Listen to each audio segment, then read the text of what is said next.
Welcome to the Tech Egg. Don't get scrambled. Enjoy the video. In this video, I will explain how to change ATF in a Ford Ranger.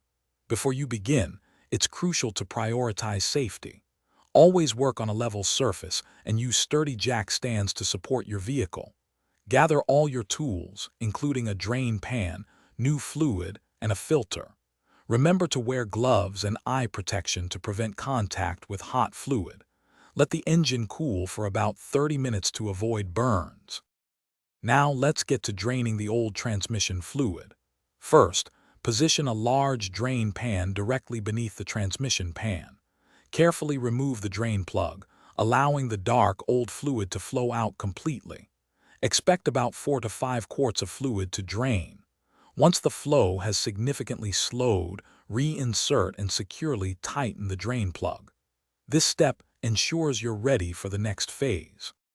With the old fluid drained, it's time to replace the filter. Carefully remove all the transmission pan bolts and gently lower the pan. Clean the pan thoroughly, removing any debris or old gasket material.